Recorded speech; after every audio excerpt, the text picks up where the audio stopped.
Hi everybody, welcome back to my channel. My name is Brianna. If this is your first time here, I'm just a skincare junkie, navigating life, navigating motherhood. So feel free to tune in for all my shenanigans. There'll be some fashion on here and just everything. I have vlogs, so just stay tuned. If this is your first time here, like I said, welcome. If you've been here for my past videos, thank you for coming back. I really appreciate all the support. Do me a favor though, you know the deal. Like, subscribe, put on those notifications so you know when I'm posting again. I haven't posted in a while. It's been like almost 3 weeks. I just needed to step away and decompress. You hear eating in the background. We went to the Poconos and it was beautiful, and I just I barely posted. I just needed to just not. So I didn't. But now we're back. We got better lighting, which is fantastic for quality purposes.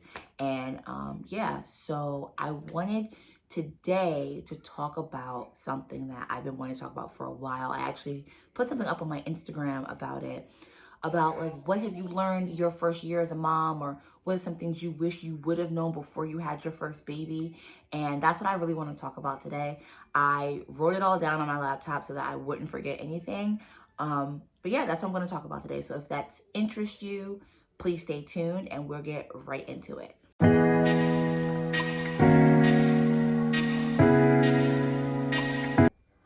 So like I said, I had put up a poll on my Instagram, like what were the things that you wish you would have known, or something that you've learned in your first year being a mom.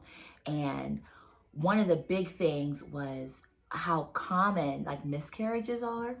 And although I don't have experience with that, I do know people who have, and it is very common. I think it's like 3 out of 5 women will at one point in their life experience a miscarriage. So I'm not going to speak about that in depth because, like I said, I don't have any personal experience with it. I just know people who have gone through it. And, you know, I think that talking about it and making it not so stigmatized is something positive that has happened in the last couple of years. Because now when you mention it, at least around circles of mothers, it's not as taboo as it may have been before. But it isn't really still something that is spoken to just to women in general. You really have to have been a mom or be going through the miscarriage process in order to really talk about it. But I do feel like it's something that needs to be talked about more because it's so common. It's so common. And I didn't know how common it was until I was pregnant. And then, of course, you know, when you get pregnant, you Google everything. And some of the statistics are very scary. So that was one thing that was on there. Most common answer, though, that I received was surrounding breastfeeding, which I actually do have experience with. I breastfed Eden for 13 months. Supplemented with formula here and there, but pretty much breastfed her for 13 months. So that's something I can definitely speak to. So I wrote it down. So if you see me looking over, I'm looking at my laptop. I need to get a little like table. But I'm gonna, you know what? I'm gonna put it here. I'm gonna put it here. That's much better. Okay. So first things first, don't let anybody make you feel guilty whether you decided to breastfeed or not.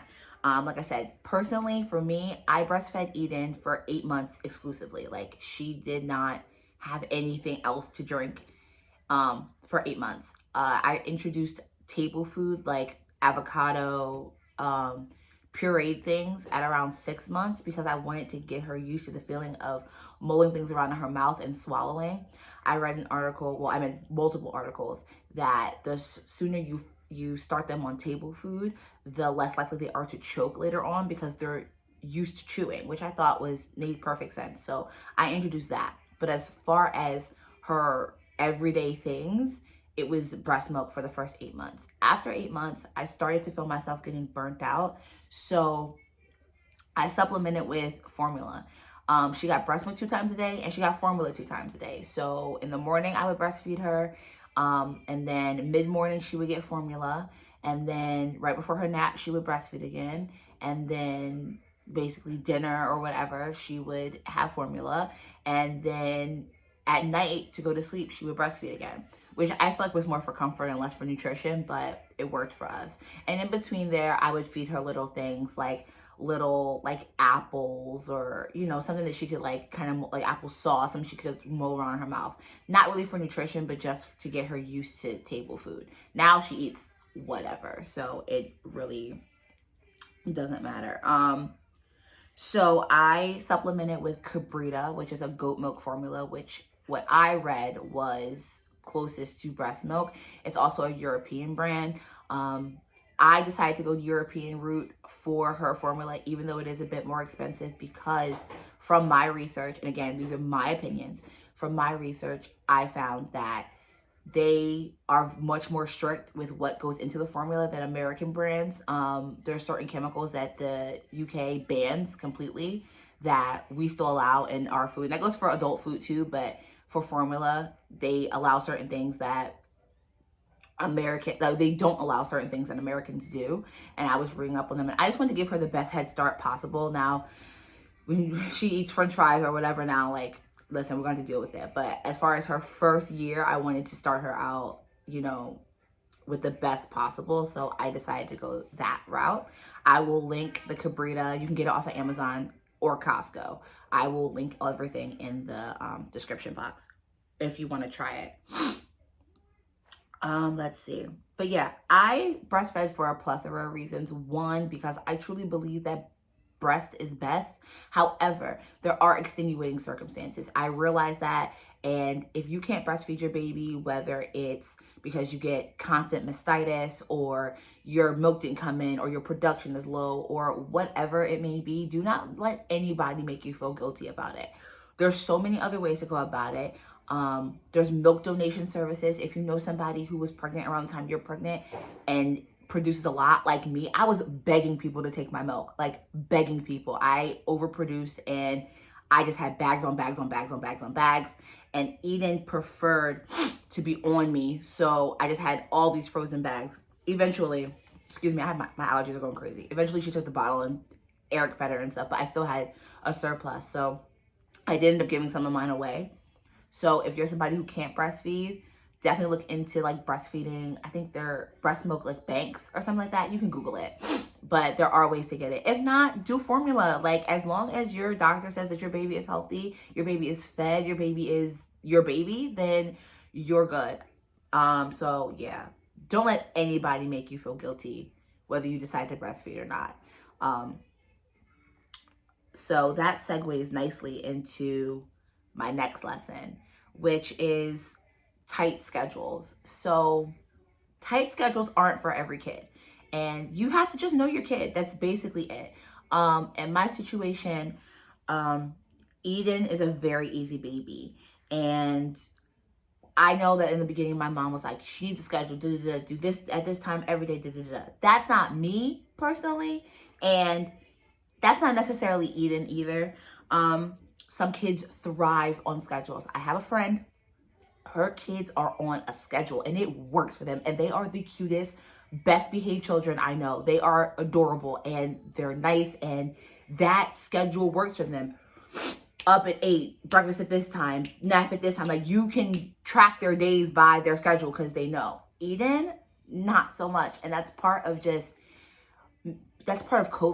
because I had her literally at the tip of COVID. She was born February and the city shut down like March 1st. So we were home together all day, didn't leave the house for her first probably like 8 months. So her being on a schedule was kind of not my biggest priority. I just wanted to spend the time with my baby. I wanted to wake up when we decided to wake up. I fed her when she was hungry. We snuggled all day. Like, that's just what we did. And it worked for us. So to this day, she doesn't really have a set nap time. She's very vocal about what she wants and what she needs, even though she's only 1.5. If she is thirsty, she will grab her bottle, come up to me and go, water or Wawa or whatever. That means that she's thirsty.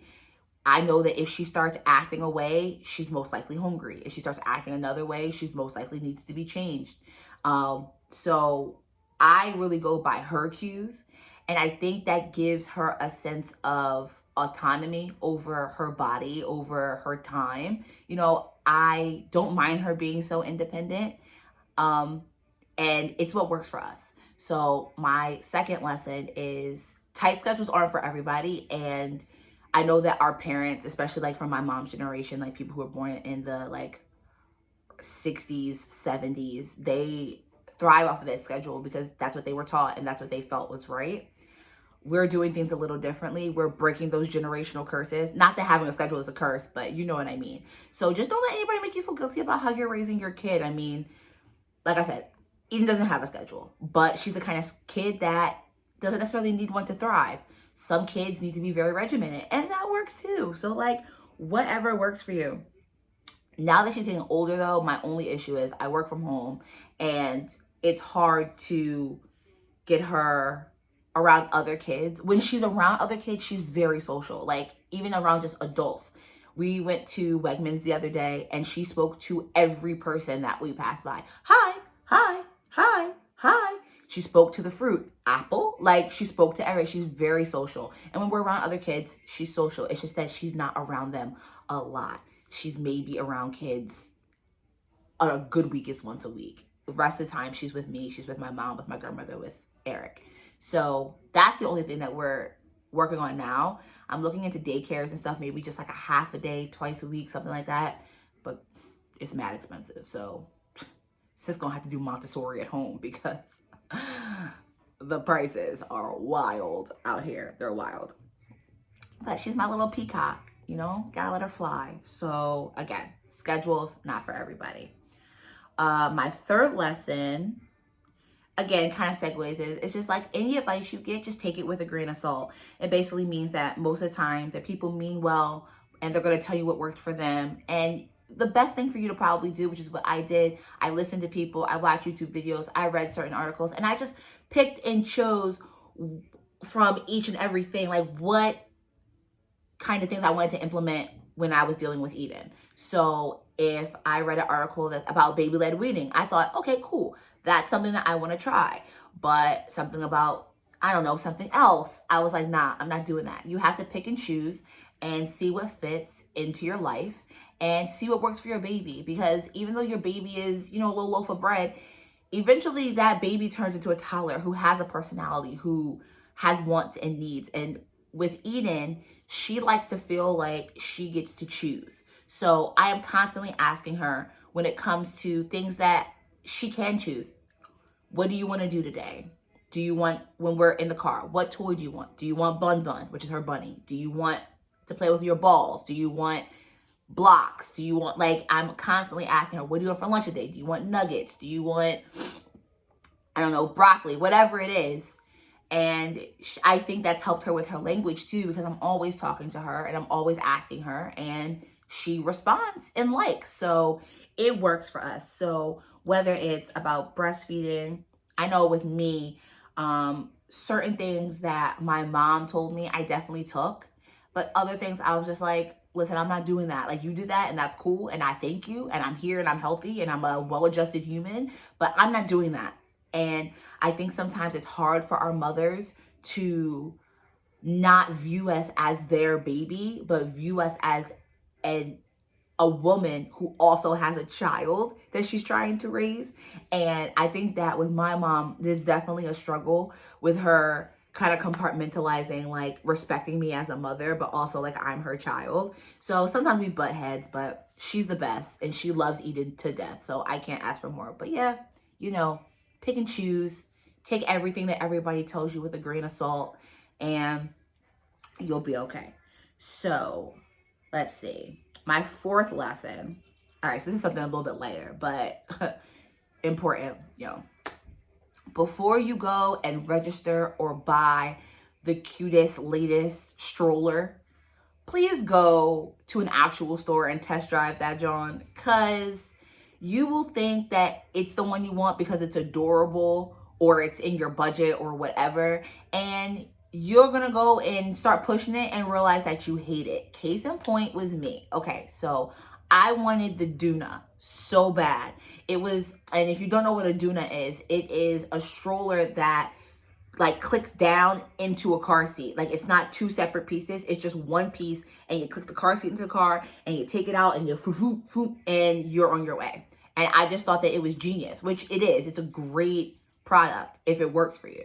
For me, it didn't. When I went to Bye Bye Baby to test it out, I felt like it was very low to the ground. I felt like the baby was very far from me. The handles didn't extend and I'm only 5'4", and I felt like the handles weren't long enough. Eric's taller than me, and we have friends that are even taller than that. And I was like, if anybody over like 5'6" it's gonna feel weird. At least to me, that was my opinion. So I decided not to get it. I decided to get something else. I decided to get a Maxi Cozy travel set, which works out great for us. Eden is still in the stroller. I think it goes up to like 50 pounds. And the infant car seat lasted us until she was about 8, 9, almost 10 months. And then we upgraded to one of the car seats that like go all the way until she's like 100 pounds. So that worked for me, but it might not work for you that way. You might go there and love it. But my advice, go test drive it, because I was about to order the Duna online without like seeing it or whatever, just seeing what I saw online, and I would have gotten it and hated it. And I don't think it would have worked for us, because Eden, she didn't start out as a big baby, but as she got older, she's a bigger kid, and I think she would have grown out of that car seat. Like by 10 months, she would have been out of that car seat, and I would have had to get a whole nother car seat. Not car seat, stroller. I would have to get a whole nother stroller, and that stroller's like $500. So $500, 10 months, whereas I spent, I think, $400 for the Maxi Cozy travel set, and she's still in it a year and a half later. To me, it was a better value. Might not be for some people. I know some people love it. Go for it. My suggestion is just that you test drive it. Okay, so my next thing, number 5, is that you do not need half of the crap that the internet tells you that you need. And I'm sure I'm not the only person who feels that way. I have so many like unopened blankets and other like baby paraphernalia that, one, because of COVID, Eden never got to get into or use because we didn't go anywhere. Like literally, she wore multiple packs of white onesies or just regular like onesies all day long because we didn't go anywhere. Like I really didn't get to dress her. Now that COVID's kind of like on the downcline, and a lot of people are the downcline. That's not a word. The downswing, whatever. The decline. There we go. On the decline, at least in our area, and most people are vaccinated. I get to like dress her up more. We go more places. We're still very cautious, but we do go more places. So she's getting more use out of her toddler clothes. But that baby stuff, I have so much unopened stuff. You don't need any of that. I do have a few things, at least in my opinion, that were 100% worth the money. And the first one is the Halo Sleep Sack. It was incredible. So they have a bunch of different brands. I think they're called Sleep Sacks. They're called Swaddle Sacks or whatever. Anyway, the brand I like is Halo, and she was born in the winter, so I always was like, oh my god, is she cold? Like blah blah blah. Like our house was never really cold, but you know, babies. But with the Sleep Sack, I didn't have to worry about her unraveling herself at night, smothering herself in a blanket, which is another thing that, you know, you're just always going to be up thinking that your baby's not breathing anymore. That's a part of early motherhood that I do not miss at all. But anyway, the Halo Sleep Sack, you zip them in and then you like Velcro them in, and they're just nice and cozy, snug as a bug in a rug all night long. And then you unzip them, unwrap them, and they're good to go. So that was definitely something that I suggest for any new mom. All the stuff I talk about, by the way, is going to be linked in the description box below. The other thing is, if you do decide to breastfeed, I 100% suggest the Bamboobies nipple cream. I know there's a bunch of nipple creams out there. I tried the Lacino one. It was okay. I think Bamboobies, like, they're whatever formula they use. I think it's like beeswax and squalene or whatever it is. I didn't have any issues. I never bled. I never cracked. No issues with that. And you can use it because it's all natural. You can use it while the baby's breastfeeding. You can use it to lubricate when you're pumping, and it won't affect your milk at all. So that was another thing. And then the third thing was the Magic Gel breast heating and ice pads. Again, for if you decide to breastfeed, you can freeze them for cool relief. You can warm them up for warm relief, and it's just the best. The other thing is the Haka. Okay, so the Haka is like a manual silicone breast pump, and you just like flip the phalange down. You squeeze it, you put it on yourself, and it basically catches all the milk you would have lost when you're pumping or feeding on the other breast. So what a lot of people don't realize is that when one breast is stimulated, it also stimulates the other one. So if the baby is eating on this side, you're still going to get let down from this side. And before the Haka, it was just like in a breast pad, and that's milk that I would lose. But the Haka catches it all, and it's great. But you do not know pain until you filled up like a Haka and you accidentally knock it off the table. Like, you don't know pain. Like, I think I did it a few times, but I literally called one of my friends who was also pregnant and breastfeeding around the time I was, and I was literally screaming. I was so upset. So just be careful with your Hakas. Don't knock them off the table like Brianna did. And the last thing is, my stroller that I was talking about. I suggest a stroller to everybody. It's the Maxi Cozy Zelia travel set. So it comes with the stroller and the infant car seat. And then once you're done with the infant car seat, it has like a big girl seat. And that's what Eden is in now. I'll link some pictures somewhere here. And then also, like I said, all the links are in the description box. They are my Amazon affiliate links. So if you click it and decide to buy it, I do get a small commission, just to be transparent, but they're there if you need them. But yeah, that stroller is everything. It has withstanded poop explosions, like crumbs. I've taken it on the beach, city, to the farm. Like, I've taken it everywhere, and it's been really good. So I definitely suggest it. 6 on my list, which is very important, is that I feel like you need moms, other moms, to be in your corner, to talk to bounce ideas off. Even if you guys don't even have similar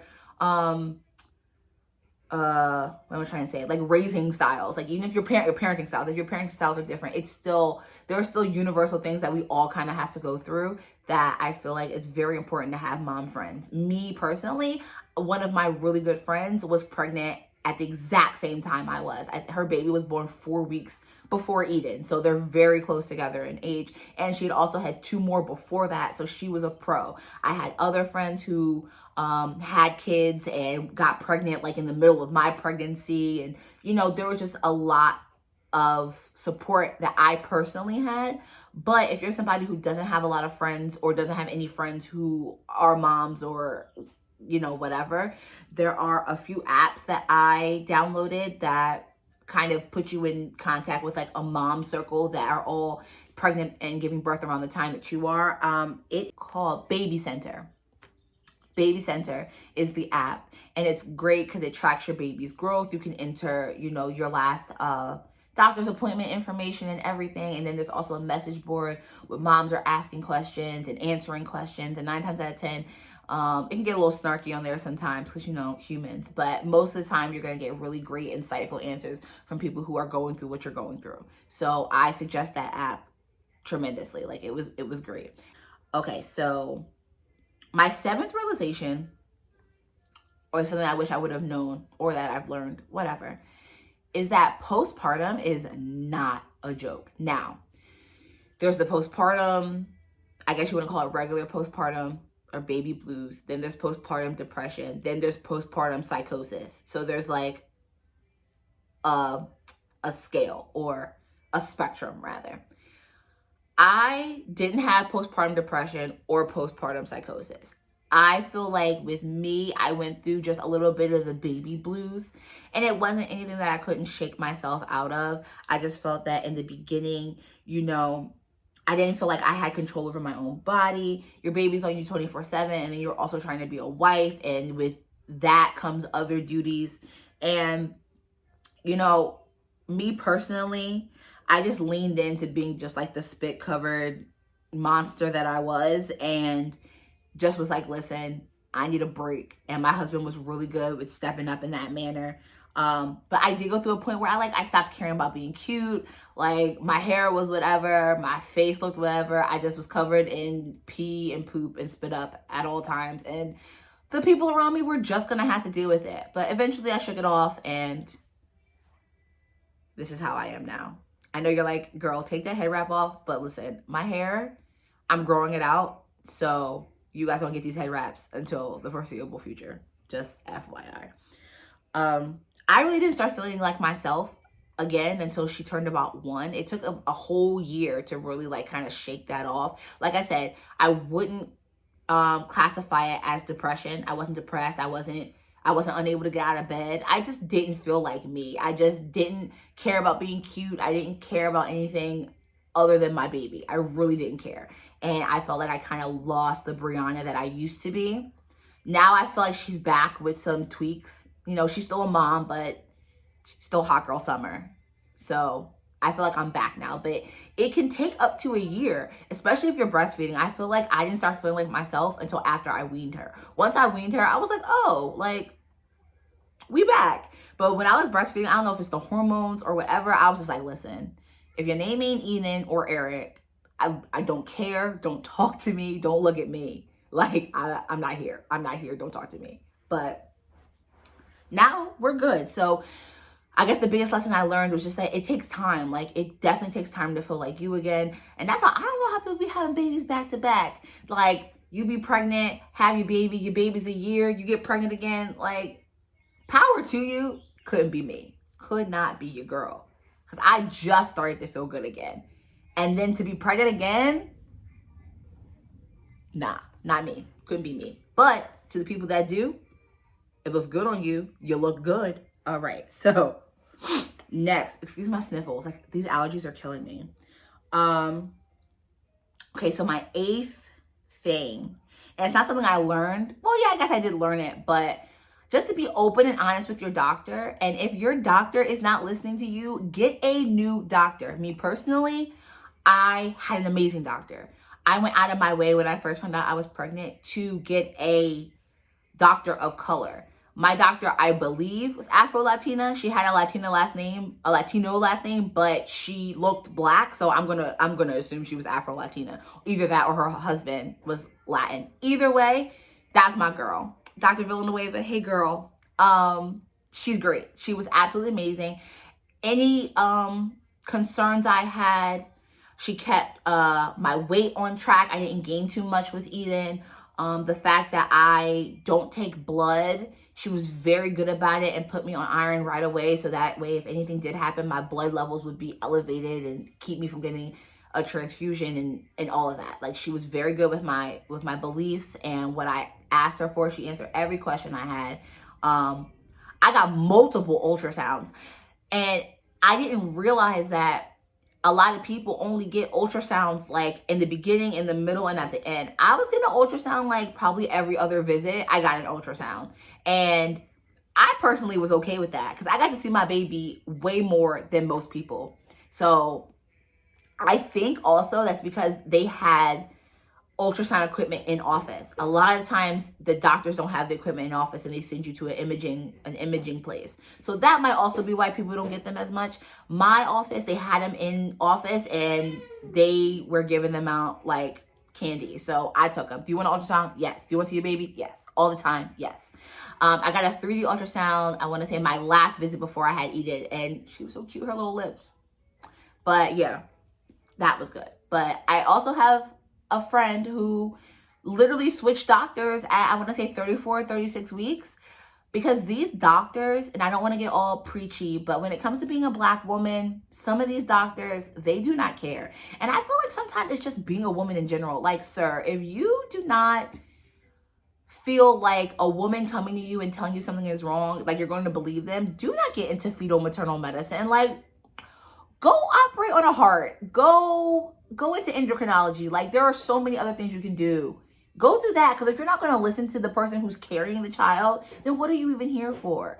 And my friend, she's Asian and Black, and her doctor, like on her chart, put her in for an induction and never told her about it, like didn't tell her at all. And it was just a hot mess. So she switched doctors, and she's all the better for it. Her baby is all the better for it. And I'm telling you, she switched at 34 weeks. So do not be afraid to switch doctors. If you find one that meshes with you better, go for it. I had 6 appointments set when I first got pregnant, because I was going to go to every doctor that I researched that I felt like might be a good fit for me. I was going to go to all of them and pick from there. Fortunately, I met with Dr. Villanueva first, and I was like, okay, I like her. I like The Office. It's close to my job. That's the one. So that's the one I picked. But don't be afraid to shop around. Listen, you shop around for a car. You read reviews before you buy clothes. This is way more important than that stuff. You gotta know what you're doing. You gotta ask your questions. And if you don't know what you're, not know what you're doing, but know what to ask. And if you don't know what to ask, yo, we live in the 21st century. That is what Google is for. That is what your friends are for. Listen, put in the comments if you have any questions. You have me on Instagram, DM'd. I will answer when it comes to stuff like this if you have any questions, because it's really important. Your health and your baby's health is so important, and you owe it to your baby. You owe it to yourself to have all your information and be able to make the best decision possible. Now, naturally, emergencies happen, and sometimes you have to make quick, spur of the moment decisions. But when you feel like you're adequately prepared, it makes those situations a little bit more easy. And when you feel like you have a good team behind you, it makes them that much easier. My team at the hospital was amazing. The nurses were great. I honestly had a great time. I could have stayed there forever. But yeah, so just like I said, do not be afraid to switch if you're not feeling comfortable. Which goes into my 9th lesson, which is very important and hits close to home. Okay, so you are not medically out of the woods until 6 weeks after you give birth. And what I mean by out of the woods is that, you hear about all these things that can happen when you're pregnant. Preeclampsia, blood clots, hemorrhaging, all that stuff that can happen. But then after you have the baby and you're healthy, the baby's healthy, they send you on your way and you feel like, okay, I'm out of the woods, like I'm okay. It's not true. Now, what happened to me is rare, but I'm going to just give you the rundown. I had a seamless pregnancy. And when I say seamless, I mean no gestational diabetes. My blood pressure was perfect the entire time. Eden was growing on schedule. I felt good. Everything was just, my body was doing what it had to do to sustain the life and get her here safely. I was fine. She was fine. We was eating up everything. It was fantastic, right? Her birth was fine. My water broke, got to the hospital, got my epidural. 14 hours later, I was chilling, 10 centimeters. I pushed for 10 minutes. She was here. No tears, no nothing. Like, we're good. Like, it was great, right? So, take her home on a Tuesday, right? Tuesday? No. Take her home on a Thursday. Friday, my friends came over and I was fine. That night after they left, I started to feel bad. Like, I got chills. I spiked a fever. Like, and when I say chills, I'm not talking about regular chills. Like, I was shaking like a seizure. Like, I could not stop. And they said that if you spike a fever or have chills, it could be a sign of an infection to come back to the hospital. So my plan was Saturday morning to go back to the hospital. Now, mind you, I had swelling in my legs, which is normal, like my feet and my ankles and my legs, which is normal when you're pregnant, like you swell up. So everything I was reading about the swelling was saying, okay, it could get worse before it gets better. Because my foot has swelled up so bad, and mind you, it's February. I couldn't get my foot into an Ugg. And you know how roomy Uggs are. Like, I had to wear 2 socks and basketball slides. And even that was a little uncomfortable and painful. Like, that's how swollen it was. But I'm thinking it's normal because everything I'm reading is saying the swelling can get worse before it gets better. Okay, fine. So Saturday morning, I wake up. I feel terrible. I feel absolutely terrible. Like, I can't explain it. I literally woke Eric up and I was in tears. I just did not feel well. So I took 2 Motrin. And after that, I felt better. My mom was on her way up. Like, I did actually feel better. At that point, I didn't have the chills anymore. I didn't have a fever. Like, I felt much better. I took the Motrin, took a nap. And by the time I woke up, my mom was here and I felt better. They still wanted to take me to the hospital because if I had an infection, like, that could get serious. Okay, I'm thinking I'm going to go to the hospital. They're going to say I have an infection, give me some antibiotics, and send me on my way. That's not what happened. So I went to the affiliate hospital that was closer to us. So I didn't have to go all the way back to Manhattan. I should have just went back to Manhattan. But I went and they were like, oh, we don't have a maternity ward here. So because you're only a couple days postpartum, we have to send you to Manhattan.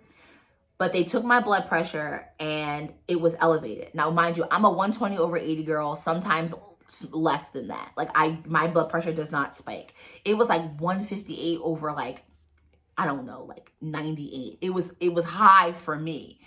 And I was like, oh, that's weird. Like my blood pressure is high. And they were like, oh, well, you're stressed. And I was stressed. You know, I was engorged. I had to pump while I was in the emergency room because Eden didn't have any milk. I had only, like, my milk had just came in, so she didn't have any extra milk, and I wasn't doing formula. So I had to pump at the emergency room, give the milk to my mom. She went home to give the milk to the baby, and I had to go to the emergency room in Manhattan. So I'm in the emergency room. I'm waiting. They told me, like, oh, you'll be right in because we told them you were coming. So I'm waiting. They took my blood pressure again, and it's even higher. And at this point, I'm calm because I'm like, okay, I'm here. Like, they'll give me my stuff and I'll be ready to go. And it was even higher than what it was. It was like 170. It was high, right? So I'm like, that is so weird. Like, my blood pressure's never been that high. So I wait a little bit longer. I talked to a nurse. I'm like, listen, like, they said that somebody was going to come down, blah, blah, blah. He's like, okay, fine. Now, mind you, I was being very patient because someone was literally dying in the next room. Like, it was full Grey's Anatomy. I think he went into cardiac arrest. They were, like, on top of him. Like, there was drama. So I'm like, listen, they got bigger fish to fry. Like, I'm going to let them rock, but I do need to be seen. So doctor comes down and she's like, oh, yeah, I heard, I'm from, like, the maternity ward, blah, blah, blah. I'm the one on call. I heard you're here for an infection. And I was like, yeah, you know, I spiked the fever, blah, blah, blah. And she was like, honestly, I don't think you have an infection. I think that is just a side effect from your milk coming in. Okay, so no one told me that you could spike a fever and have chills and that's your body's reaction to your milk coming in. No one ever said that to me. Okay, cool. She's like, but what I'm concerned about is your blood pressure. I'm going to take it one more time, and if it's high, we're going to admit you because you could have preeclampsia. Okay, no one ever told me you could get preeclampsia after you have the baby. Most people get preeclampsia during their pregnancy. And to solve preeclampsia, they induce you so you have the baby. I already had the baby. So how did I get preeclampsia? Apparently, it's a rare phenomena where your body reacts and gives you preeclampsia after you've had the baby. Did anyone tell me that was even a possibility?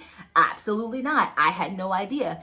She took my blood pressure. Girl, it was so high. It was like stroke level high. It was mad high. I don't remember what it was. It was like, all I saw was 99 and like 170. It was crazy. I was like, oh, that's really high. So she was like, and I could tell it was serious because she looked at the nurse and was like, get her upstairs now. So they rushed me upstairs, put me on a magnesium drip to even out my blood pressure. And they kept me for 3 days just to like monitor me. Fortunately, I was able to bring Eden, and I had her with me. They gave us a private room, so Eric and Eden stayed with me those 3 days I was there. But I was like so thankful that I listened to my body and listened to, you know, thinking that I had an infection. Because if I didn't think I had an infection, if I've never got the fever or the chills, I would have never known, and I could have died. I could have just went to sleep one night and never woke up because that's how high my blood pressure was, and I had none of the symptoms. So I Googled it. The symptoms are changes in vision, upper abdominal pain, decreased urination, and swelling in extremities. Other than the swelling in my legs, which I read was normal, like they said it was normal, so I didn't freak out, I didn't have any of those symptoms. No headache, no blur vision, nothing. So if I didn't go thinking I had an infection, I could have died, like straight up. So just listen to your body. If you feel off and you feel like something's wrong, just go to the hospital. Like, just go. Especially if you're that close postpartum, just go, because anything can happen. 2, on your registry or just buy it yourself, get a blood pressure cuff.